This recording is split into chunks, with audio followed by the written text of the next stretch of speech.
Sou Vânia Márcia Coelho, sou graduanda pela Universidade Federal de Ouro Preto e esse é meu trabalho da disciplina História de Minas Gerais. O texto de Júnia Ferreira Furtado trata da presença de mulheres escravas e forras na mineração, como também alguns métodos usados como a extração do ouro de aluvião, destacando as escravas vindas da costa da mina. Havia uma preferência por parte dos donos de escravos por escravos da região da costa da mina, por ser resistente às doenças e ter bom domínio das técnicas de mineração. Mas vale lembrar que os senhores tinham essa preferência, porém essa aquisição dependia da realidade interna africana, das guerras, mudanças da dinastia, relações entre autoridades europeias e portuguesas. Então, a chegada de escravos no Brasil variava entre escravos minas, angolanos, bengueleses, congoleses, entre outros. A presença das mulheres escravas foi determinante para a manutenção de retirada de ouro, além de ter habilidade com trabalhos manuais. Eram precisas na separação e escolha do ouro e pedras preciosas. Eram enviados pelos seus senhores para colher informações sobre descobertas de ouro, já que eram encontradas nos locais de mineração sem ferramentas, com as mãos vazias. O acesso dessas mulheres à faiscagem permitiu que muitas comprassem sua liberdade. Depois de alforriadas, muitas tornaram-se mineradoras, adquirindo escravos e lavras.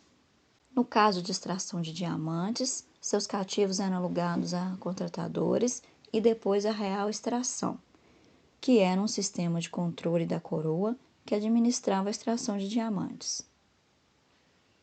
Com isso, essas mulheres se afastaram ainda mais do trabalho e acumularam muitos bens, como a forra Jacinta de Siqueira, que foi a primeira a encontrar ouro na região onde hoje é o Cerro. Jacinta foi quem encontrou os primeiros garimpos de ouro do Ivituruí, que é o nome da região do Cerro naquela época, que significa Morro dos Ventos Frios, vindo do idioma do Tupi-Guarani. Ela era natural da costa da mina, foi escravizada e trazida para o Brasil. Chegou ao Cerro Frio vindo da Bahia, já forriada e trazendo escravos de sua propriedade para extração de minérios nas áreas de Minas Gerais. Gilberto Freire, em Casa Grande e Senzala, baseado nas anotações de Alferes Luiz Pinto, destaca: é assim que Jacinta de Siqueira, a célebre mulher africana, que em fins do século XVII e os princípios do XVIII, veio com diversos bandeirantes da Bahia, a quem se deve o descobrimento do ouro no córrego do Quatro Vinténs em 1714. Jacinta também contribuiu para a construção da Igreja da Purificação, que foi demolida, e os restos dessa construção estão no Museu Casa dos Otones, no Cerro. A comprovação de seus bens está em seu testamento de 1751, de 11 páginas. E esta é a fazenda onde Jacinta de Siqueira viveu grande parte do tempo. As pinturas da época da mineração eram quadros que buscavam assinalar as diferenças naturais, as etnias e os elementos do mesmo.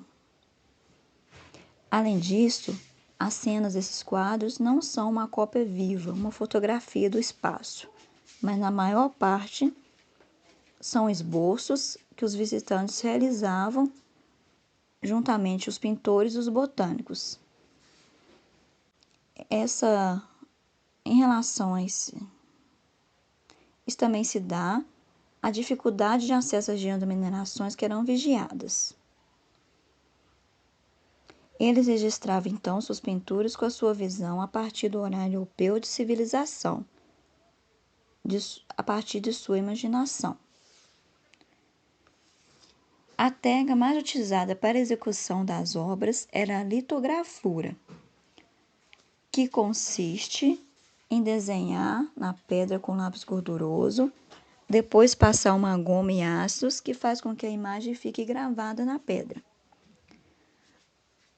Conseguinte, passa o rolo com tinta sobre a pedra e leva até a prensa.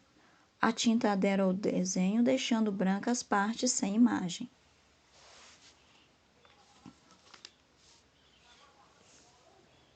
Todas as mulheres são fortes personagens da história brasileira e devem ser representadas e sempre lembradas na historiografia brasileira.